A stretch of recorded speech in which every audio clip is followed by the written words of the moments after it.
Good afternoon, learners. Welcome to Nios. And today we will be covering chapter 17 in your syllabus, that is India Past and Present. So basically, this chapter was written by Jawaharlal Nehru, the first Prime Minister of India. Jawaharlal Nehru was educated in England Cambridge University. He spent most of his life for India's freedom struggle. Nehru began the essay by saying that his mind is full of India and his attempts to understand and analyze her. India's past and present. So basically, if you look at the name of the chapter, India Past and Present, you will see that in the essay, Nehru wants to analyze India. He wants to understand the state of India. To do this, he goes back to his childhood days when he experienced the country. At present, Nehru is proud of the nation, and at the same time, he is ashamed of the nation. He is ashamed because of the superstitious practices, outworn ideas, and the poverty of Indian people. In the lesson, learners, it's quite evident that Nehru is proud of India, but at the same time, he is ashamed of the superstitious practices and the outworn ideas that exist in the minds of Indian people. He thinks of India in geographical terms, her past, present condition, the future, and her role in the modern world. To talk about the future of India, Nehru needs the present. To talk about the present, Nehru needs to study about the past India. He decides to approach India's past as an alien through the West, so that he will not be able to be prejudiced and partial. According to Nehru learners, no other country in the world has such a long history and tradition. So according to him, India is the only country with such a long history and tradition.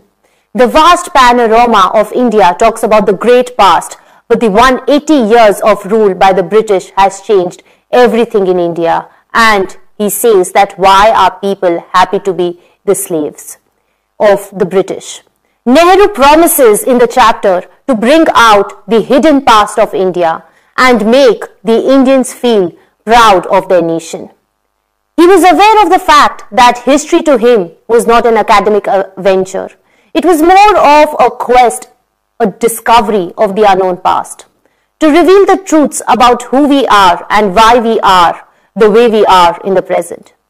Nehru says, learners, the roots of the present day lay in the past, and so I make voyages of discovery into the past, ever seeking a clue in it. In any such existed to the understanding of the present. Learners, I hope you know that Children's Day, which falls on 14th November, is celebrated to commemorate the birthday of Jawaharlal Nehru. So I've given you a gist of the chapter, but before beginning with the chapter in detail, let's learn some interesting facts about Jawaharlal Nehru.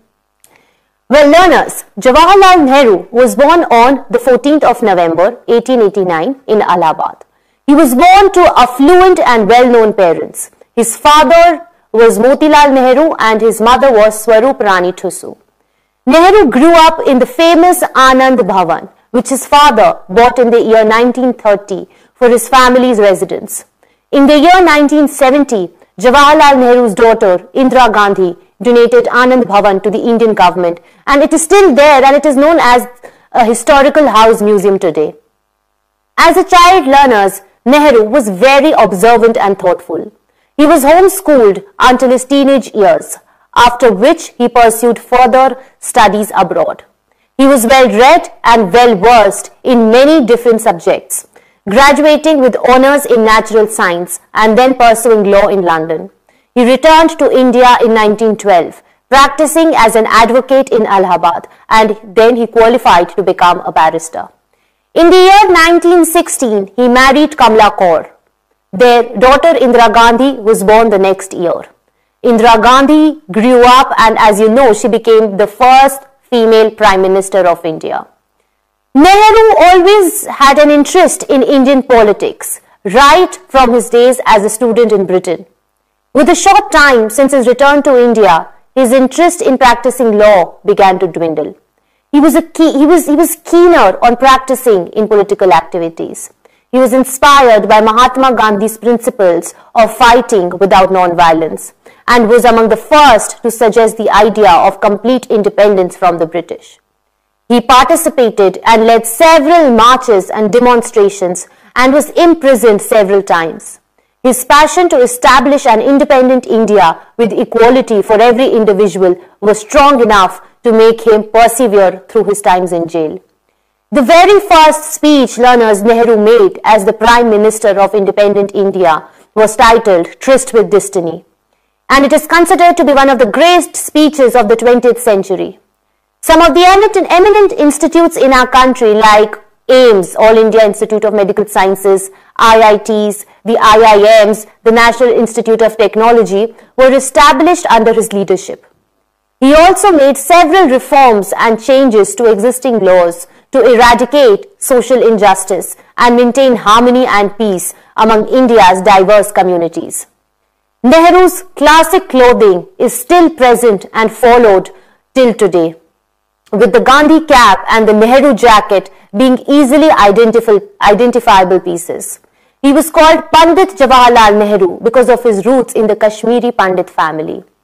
Nehru has also authored many books such as The Discovery of India, Glimpses of World History, as well as his autobiography, Towards Freedom. A collective of his letters to his daughter when she was 10 years old and away at boarding school have been compiled and published as the book Letters from a Father to a Daughter. So learners, now let's begin with the chapter. Do thoughts about India fill Nehru's mind? Now let's read the speech to find out his thoughts about India's past, present and future. After completing the lesson, learners, you will be able to read and understand a speech in English. You will be able to use antonyms. You will be able to use the correct form of verbs, write summaries and give directions. Now let's begin with the speech, which is the part of your lesson 17. To endeavor to understand and describe the India of today would be the task of a brave man. To describe tomorrow's India would verge on rashness. What is India? That is a question which has come back again and again to my mind. The early beginnings of our history filled me with wonder.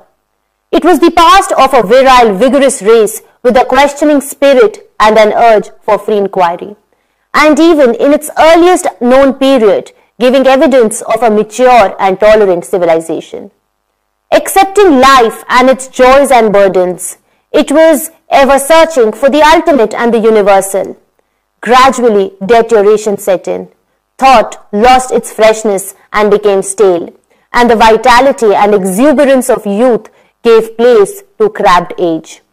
Instead of spirit of adventure, there came lifeless routine, and the broad and exciting vision of the world was cabined and confined and lost in caste divisions, narrow social customs and ceremonials. Even so, India was vital enough to absorb the mass of people that flowed into her mighty ocean of humanity, and she never quite forgot the thoughts that had stirred in the days of her youthful vigor. Subsequently, India was powerfully influenced by coming of Islam and Muslim invasions. Western colonial powers followed, bringing a new type of domination and a new colonialism, and at the same time the impact of fresh ideas and the industrial civilization that was growing up in Europe. This period culminated after a long struggle in independence, and now we face the future with all this burden of the past upon us and the confused dreams and strings of the future that we seek to build. Today we are confused. Should we follow the lead given by the West and forget our past? Or should we try to retrieve the past glory of India? Gandhi showed us the right path, says Nehru. In the tumult and confusion of our time, we stand facing both ways, forward to the future and backward to the past, being pulled in both directions. How can he resolve this conflict and evolve a structure for living which fulfills our material needs and at the same time sustains our minds and spirit? What new ideals or old ideals, varied and adapted to the new world, can be placed before our people, and how can we galvanize the people into wakefulness and action? Change is essential, but continuity is also necessary. The future has to be built on the foundations laid in the past and in the present. To deny the past and break with it completely is to uproot ourselves and sapless and dry up. It was the virtue of Gandhiji to keep his feet firmly planted in the rich traditions of our race and our soil, and at the same time to function on the revolutionary plane. Above all, he laid stress on truth and peaceful means.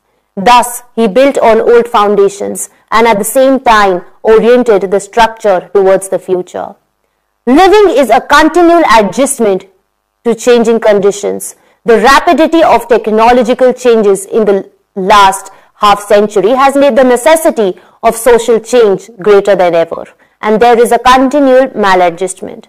The advance of science and technology makes it definitely possible to solve most of the economic problems of the world, and in particular to provide the primary necessities of life to everyone all over the world. The methods adopted will have to depend upon the background and cultural development of a country or a community. Nehru is both pleased and disappointed with modern India. What pleases him and what are his fears? Let's find out. India today presents a very mixed picture of hope and anguish, of remarkable advances and at the same time of inertia, of a new spirit and also the dead hand of the past and of privileges, of an overall and growing unity and many disruptive tendencies. Withal, there is a great vitality and ferment in people's minds and activities. It is a remarkable thing that a country and people rooted in this remote past, who have shown so much resistance to change in the past, should now be marching forward rapidly with resolute steps. What will emerge from the labor and the tumults of the present generation? I cannot say what tomorrow's India will be like. I can only express my hope and wishes. I want India to advance on the material plane, to fulfill her 5-year plans to raise the standard of living of a vast population. I want the narrow conflicts of today in the name of religion or caste, language or province to cease and a classless and casteless society to be built up where every individual has full opportunity to grow according to his worth and ability. In particular, I hope that the curse of caste will be ended, for there is neither democracy nor socialism on the basis of caste. So, learners, we have read the chapter word by word. Now, let's go through the analysis of the chapter. Well, learners, in this speech, Nehru offers his thoughts on Indian history, as well as his dreams for the future. In the speech, he is repeating it again and again that India has lost her youthful vitality and a sense of freshness. The civilization was separated into castes and became, and many people became slaves of this caste system. He's saying in the speech that currently India is caught between the past and the future, both of which are pulling India in opposite directions. But he also says that despite the tumultuous thing, the confusions that are happening in India, he is complimenting and praising Gandhi that he chose the golden road, the high path. Nehru says that he respects transition, while yet he is still working for a dramatic change. He was a staunch supporter of truth and non-violent means. This attempted to establish a new India. Nehru feels pleased and dissatisfied with modern India. He says that Indians are now marching ahead with zeal. Nehru desires for the country that, the country should become self-sufficient. The people of the country should quit battling over religion, caste, language or province. There should be a society which has he believes that there should be a society which should be devoid of any class or caste. Okay, so the system of class and caste should not exist in a society.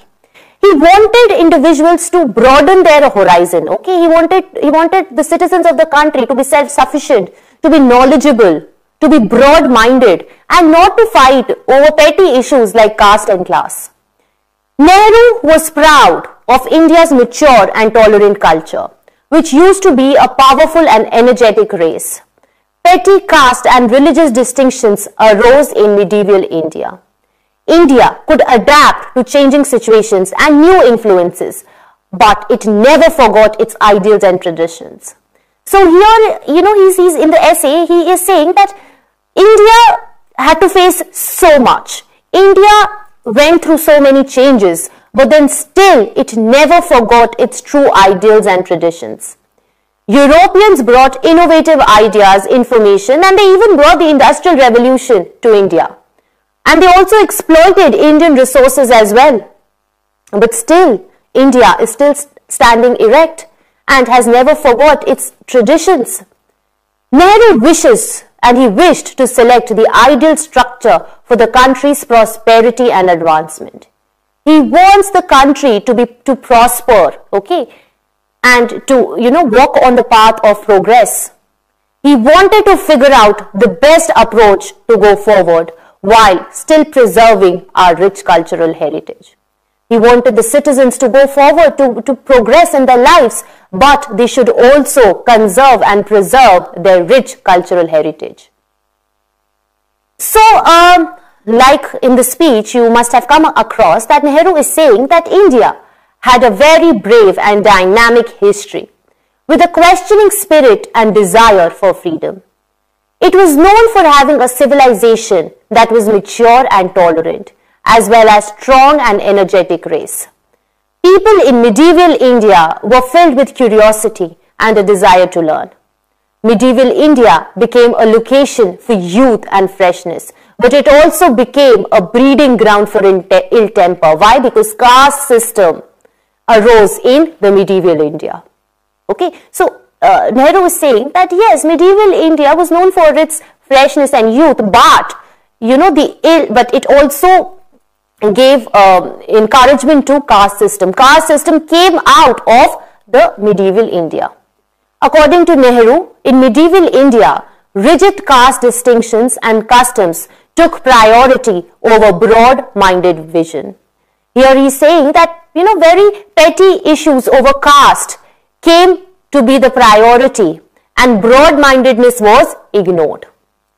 India was powerfully influenced by the different invasions, and here he is talking about, the Muslim invasion or the British invasion, and with every invasion, a new type of domination came into place. It changed for the worse, and Europeans took the advantage of Indians and their resources, and we got influenced by fresh European ideals and knowledge, and we are still influenced by the European ideals and knowledge, which is wrong. We should be proud of our rich cultural heritage. Nehru mentions that the future of our country should be built on the foundations laid in the past and in the present with truth and peaceful means. In the speech, Nehru praises Gandhiji's revolutionary work towards the freedom of the country. He's complimenting Gandhi's work because Gandhiji worked a lot for our country. He worked a lot for our freedom. So, he is praising his revolutionary work. And he's also saying that one should not be concerned with petty caste and religious differences, but one should rather adopt the finest framework for the country's prosperity and advancement. One should not be disturbed over petty caste and religious fights or differences. Rather, one should move towards prosperity and technological advancements. He then says, science and technology contribute to economic and industrial growth and can meet the fundamental requirements of everyone on the planet. Here, learners, Nehru in his speech is giving emphasis on science and technology, how science and technology contribute to the economic and industrial growth of the country. He is saying that India now is a highly mixed image of hope and pain, with significant progress, rising togetherness, but several unsettling tendencies. So what do you mean by this, learners? Here, Nehru is saying that yes, India has a lot of hope, India has a lot of positivity, but yes, it has a lot of unsettling tendencies. It has a lot of caste issues, lot of class issues. It has, the issue of poverty. It has the issue of population. India is moving on the path of togetherness, the path of brotherhood, the path of bonhomie. But yes, there are several other unsettling issues that should be regarded, that should be, paid attention to in India. The spirit of India should inspire people to act and bring change. Nehru expects that India's material progress would increase living conditions for its huge population. He wants citizens to reduce religious or caste-related problems and to create a classless and casteless society in which every individual is given equal chance to thrive, to survive, based on his or her merit and skill.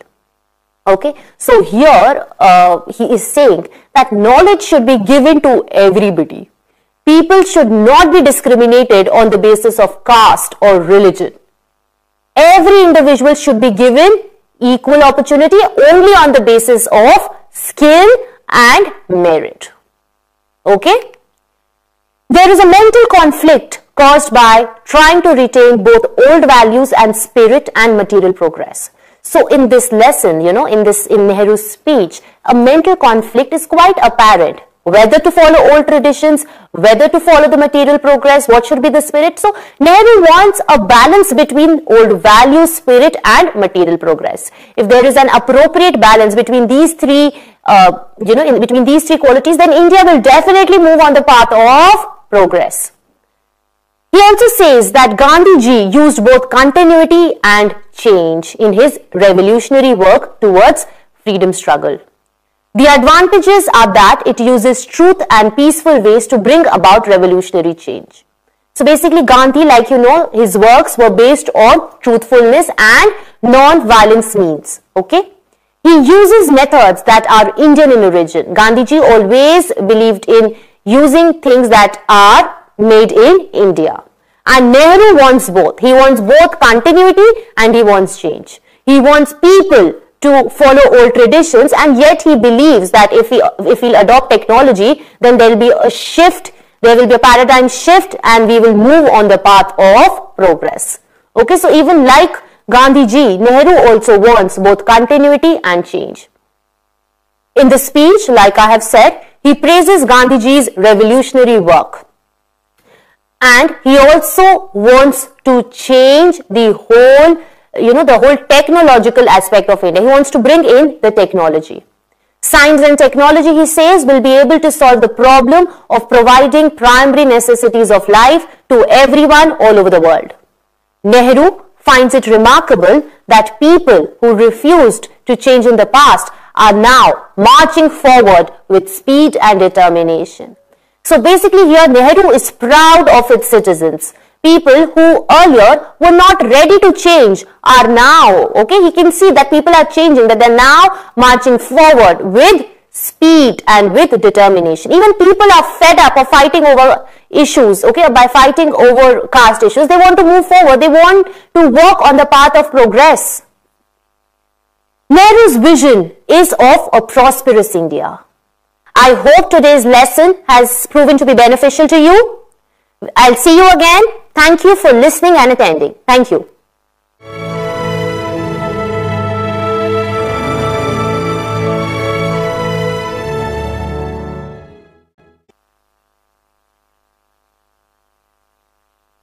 Good afternoon, learners.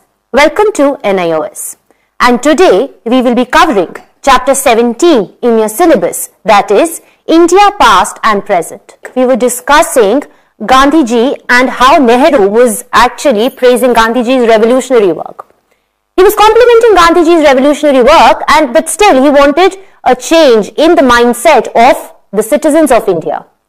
Science and technology, he said, will be able to solve the problem of providing primary necessities of life to everyone all over the world. Nehru finds it remarkable that people who refused to change in the past are now marching forward with speed and determination. People who were rigid earlier, people who did not want to change, were now changing and wanted to, just walk on the path of progression. Nehru's vision is of a prosperous India, material progress for the vast population. He also hopes that conflicts that take place in the name of religion, caste or region should stop. He wants India to be vibrant, its democracy on a socialist pattern. He wants a casteless and a classless society. So in his speech, he's emphasizing on creating a classless and a casteless society. Nehru, like you must have noticed, has a deep knowledge of Indian history. He appears to be concerned and does not speak in a language of hate and anger. He is a man of science and has deep faith in science and technology. So let's discuss some aspects of ancient India that filled Nehru with pride. So he's proud of India's strong and energetic race. He is proud that people here are eager to know and have a spirit of curiosity. He is proud of the mature and tolerant civilization. He is proud that people here, and especially the leaders, are forever searching for truth and spiritual knowledge. In medieval India, the situation changed for worse.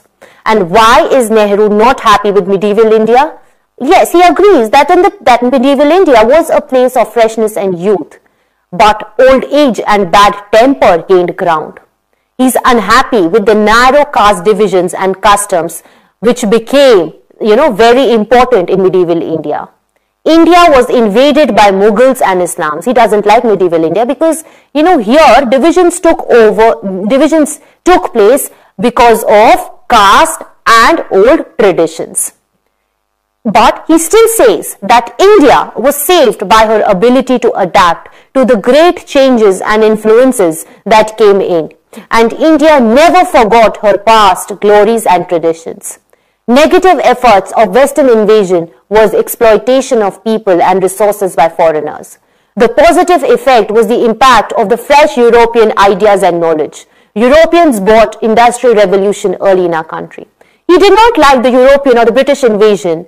He said that the Europeans took advantage and exploited a lot of Indian resources. But one thing that he's happy with the European invasion is that at least they brought industrial revolution in the country. And because of that, fresh ideals and knowledge came into place. So in the speech, if we are discussing some of Nehru's tasks, so he wanted to choose the best structure that will lead the country to prosperity and progress. He wanted to stir people to take action and bring change. Nehru's task was made difficult by the disturbance and confusions of the time. He was clear that he wanted to create a structure and he wanted to lead the country to prosperity and progress. He was certain that he wanted to encourage and stir people to take action and bring change. But yet he was, he had to face a lot of disturbances and confusions of the time. Learners, let's go through some important words from the text. So the first word, virile, means masculine. Somebody who has immense strength and energy. Vigorous means strong and energetic race. So he's calling Indians vigorous. Why? Because we are a strong and an energetic race. Tolerant, understanding. Okay, somebody, you can easily understand that person. That person is very open-minded. Ceremonials, it basically refers to conducting religious or public ceremonies or events. Rapidity means quickness, speediness, swiftness. Privileges are basically rights given to a person. Socialism, learners, which Nehru talks about, that he wants a socialist society. So basically, socialism is a political and economic theory of social organization which advocates that the means of production, distribution and exchange should be owned and regulated by the community as a whole, that the resources should be divided equally among the people. Resolute means determined, firm or fixed. Now learners, let's discuss some important questions and answers from the text. So, you can choose one or more than one correct answer. What role does Nehru give to science and technology? I'm just reading out the options, okay? You can choose either one or two. Science and technology are able to provide the basic needs of all people of the world. Science and technology are able to provide the economic and industrial development. Science and technology are able to provide luxuries to modern society. Science and technology were able to liberate us from the Britishers. So choose the correct answer, learners. Come on. Let's test your knowledge.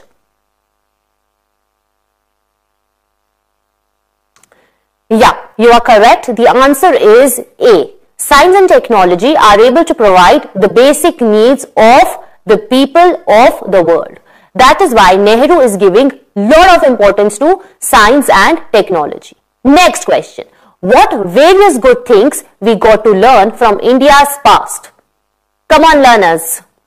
India used to be a strong, energetic race. India used to be a country for tourists from around the world. People were filled with curiosity and wanted to gain knowledge. India used to be a hub for advancements in science and technology. Choose one. What did we learn from India's past? One or more than one? Very good. The first and the C part, A and C. India used to be a strong and energetic race, and next, people were filled with curiosity and wanted to gain knowledge. Next, third question, learners. What various bad things we got from India's past? What are the bad things that we got from medieval India, which Nehru just hates? Come on, you know the answer. This is very easy. Excellent. A. The petty divisions over caste and religion. Next question. What saved India from complete deterioration? She could adapt herself well to the changing conditions and adjust to the new influences.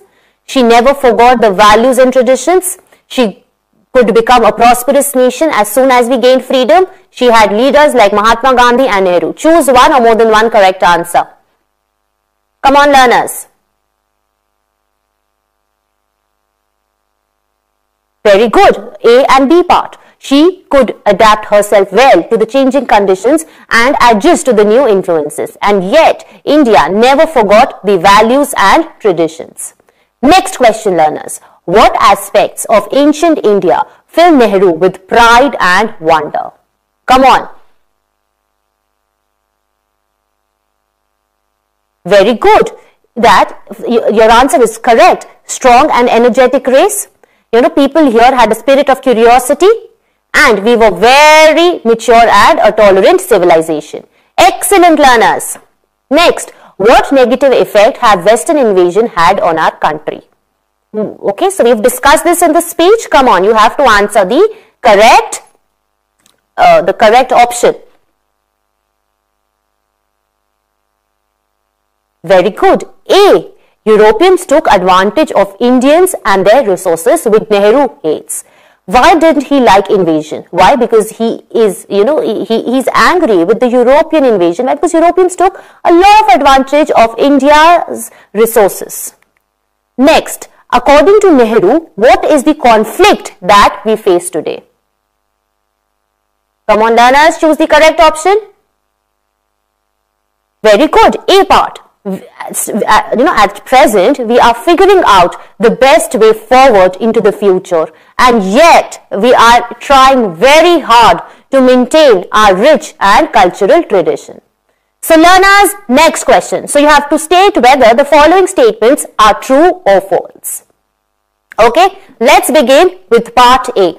Nehru is making this speech in a period of stability many years after India won her independence. Come on, learners. Is it true or is it false? Yes, it is false. It is just right after the independence. Not many years after independence, just right after the independence when Nehru is giving his famous speech. Next, there is confusion and worry in Nehru's mind about the best way forward. Is it true or is it false? It is true. There is confusion and worry in his mind. He is not clear on how to move forward. Okay, third part. Nehru is against change. Is it true or false? It is false. Nehru wants change. He wants transition. Fourth, D part. Nehru is a man of science and has faith in the powers of technology. Learners, is it true or false? It is true. Yes, Nehru is a man of science and has complete faith in technology. E part. Nehru does not want a complete break with the rich traditions of the past. True, he does not want. He wants, he wants to move forward, yet he wants to keep the rich traditions intact. Very good, learners. Now, in the speech by Nehru, there are many pairs of opposites that are there in the chapter. For example, what is the opposite of advance? Inertia. And what are opposites? Opposites are basically words which mean different. So basically, let's discuss some opposites. For example, near. What is the opposite of near? Far. What is the opposite of timidity? Rashness. Opposite of future? Past. Opposite of spiritual? Material. Cabined? Free. Next, opposite of persuade is dissuade. Agree. The opposite of agree is disagree. The opposite of work is play. The opposite of success is failure. The opposite of brief is extended. The opposite of social is antisocial. The opposite of bright is dark. The opposite of criticize is to praise. The opposite of soften is harden. Now learners, let's do another exercise. Let's fill in the blanks. Okay? So you need to make some necessary changes in the form of the words to make your sentences grammatically correct. Even hard-earned criminals can be dash by praise and dash only hardens them further. So you have to choose the word softened and criticism. Okay? So I can do the first one for you. Even hardened criminals can be softened by praise. Criticizing only hardens them further. Now you have to do the next one on your own. The meeting began on a bright and happy note. Unfortunately, as the dash increased, the mood became dash and angry. So basically the word here is disagreement and dark. Okay? So you have to put disagreement and dark in the correct form. Come on learners, do it.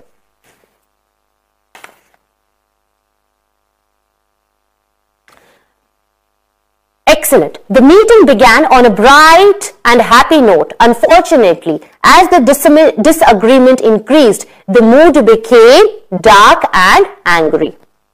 Next, don't be sad because you have failed. Dash is the stepping stone to dash. So the word is failure and success. So you have to put the right form of the word in the blanks. Come on, learners. Answer the question. Don't be sad because you have failed. Dash is the stepping stone to dash. Excellent. Failure is the stepping stone to success.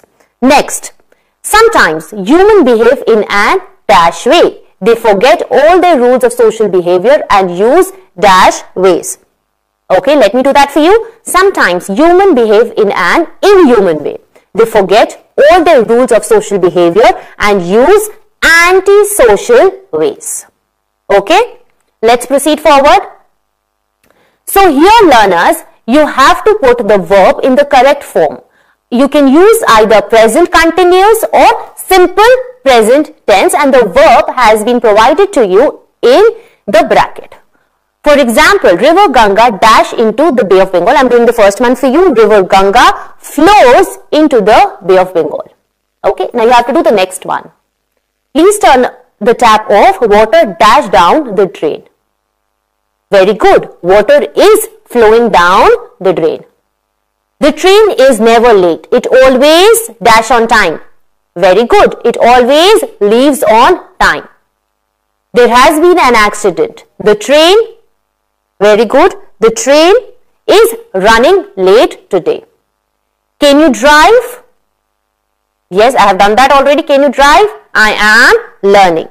Next, my mother dash me. Sorry, my father dash me. My father is teaching me. Very good.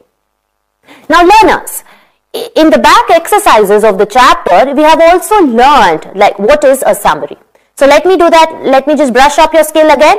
Summary is a shortened form of a text. You only cover important text and important sentences in a summary.